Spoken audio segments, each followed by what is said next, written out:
है। हमारे साथ मेटल फोकस के चिराग भी जुड़ चुके हैं। चिराग, क्लियरली बुलिश सेंटिमेंट यहाँ पर इस साल की शुरुआत से रहा है, फिर चाहे वो यूएस से आता हुआ दिखा, जियोपॉलिटिक्स है, रेट कट है, डॉलर डिक्लाइन है, अनसर्टनिटी है, सबका फायदा हमने प्रेशियस मेटल्स में आता हुआ देखा। बहुत लंबे कंसोलिडेशन के बाद अब जो ये लेवल्स निकलते हुए नजर आए हैं, आपकी क्या सेंस है? आप इस साल के अंत तक सोने और चांदी को अंतर्राष्ट्रीय बाजारों में, भारतीय बाजारों में कैसे देखते हैं? अब देखिए मनीषा, आप जानते हैं कि हमने जब जून में हमारी एनुअल रिपोर्ट निकाली थी तो हमने कहा था कि हमारा मानना है कि गोल्ड इस साल काफी अच्छा रिटर्न दे सकता है और 3700 से 3800 के दाम आपको शायद इस साल के अंत तक देखने को मिल सकते हैं।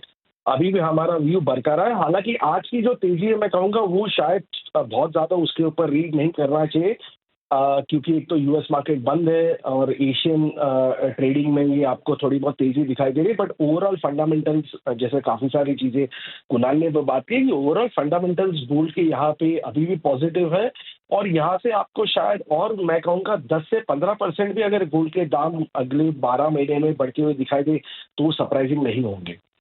चांदी पर क्या सेंस है? $40 अब हम यहाँ पर निकाल चुके हैं, कैसे रिआइटरेट करेंगे अपने फोरकास्ट?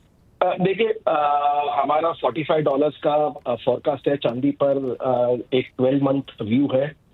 तो अभी भी यहाँ से चांदी मैं कहूँगा 10% की अपसाइड है।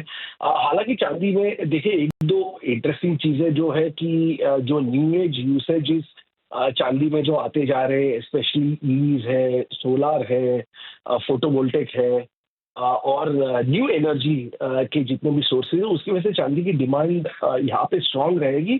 हालांकि ये ऑब्वियसली भी देखना होगा कि अगर चांदी के दाम बहुत ज्यादा भी बढ़ जाते हैं तो शायद इनमें ड्रिफ्टिंग कैसे आ सकती है। तो इससे एक थोड़ी बहुत नजर होगी। बट ओवरऑल दोनों गोल्ड सिल्वर 2025 और अर्ली 2026 में मैं कहूँगा किसी ने भी बुलिश व्यू लेके चलना चाहिए। यहाँ पे बहुत ज्यादा बेरिश होना शायद एडवाइजेबल नहीं होगा। चिराग, तेजी बहुत अच्छी बात है, इन्वेस्टर्स के लिए तो बहुत ही बढ़िया है और काफ़ी हद तक एक स्ट्रॉन्ग रिआइटरेशन आया है कि सोना चांदी आपको बेहतर रिटर्न्स देते हैं जब मार्केट्स इतने ज़्यादा ख़राब होते हैं।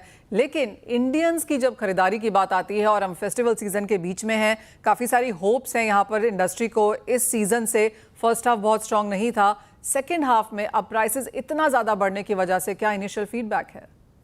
अब देखिए मनीषा, एक चीज यहाँ पे मैं कहूँगा बहुत ही इंपॉर्टेंट चीज समझनी जरूरी है कि इंडिया में दो तीन ट्रेंड्स आपको दिखाई दे रहे हैं। सबसे पहले है कि क्योंकि गोल्ड के दाम कंसिस्टेंटली ऊपर है तो इन्वेस्टमेंट डिमांड बहुत ही अच्छी है। हालांकि इसका मोमेंटम थोड़ा बहुत जरूर स्लो हुआ है बट इन्वेस्टमेंट डिमांड अभी भी बहुत अच्छी है। दूसरी बात, अगर हम ज्वेलरी की बात करें तो जो ब्राइडल डिमांड है या जो वेडिंग रिलेटेड डिमांड है उसके अंदर जरूर हमने लाइट वेटिंग आती हुई देखी है, बट वहां पे डिमांड अभी भी डिसेंट है। हालांकि डेली वेयर कैटेगरी में जिसे हम नॉन डिस्क्रेशनरी परचेज है या फिर नॉन इंपॉर्टेंट परचेज है, वहां पे कहीं पे भी इंपैक्ट आते हुए दिखाई दिया है। और दूसरा और तीसरा एक आखिरी चीज, एक बहुत ही क्लियर ट्रेंड दिखाई दे रहा है कि जो हैवी पीसेज है upper middle class, affluent class खरीदता है वो अभी भी बहुत ज्यादा स्ट्रांग है। हालांकि जो लाइट वेट पीसेस है जो एक लोअर मिडिल क्लास खरीदता है वहां पे डेंट आते हुए दिखाई दे रहा है। यानी कि जो इन्वेस्टमेंट के तौर पर सोना चांदी खरीद रहे हैं वो ऑफ कोर्स यहाँ पर तेजी में है, इन्वेस्टमेंट डिमांड अच्छी खासी है। ब्राइडल में लाइट वेट बंद जरूर बना है लेकिन मांग बहुत ज़्यादा गिरी है, ऐसा नहीं लगता। चिराग, एक फाइनल सवाल, और यहाँ से जिस तरह की तेज़ी की हम बात कर रहे हैं, आपको लगता है कि जिस तरह की बढ़त ऑलरेडी यहाँ पर बनते हुए देखने को मिल चुकी है, पिछले साल दिवाली इस साल दिवाली में वॉल्यूम एक डेफिनेट इम्पैक्ट करेगा?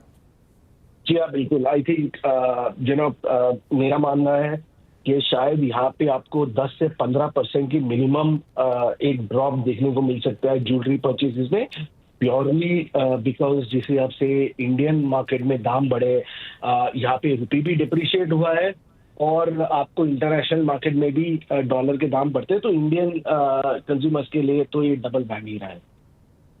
एब्सोल्युटली। चिराग, बहुत शुक्रिया साथ जुड़ने के लिए। क्लियरली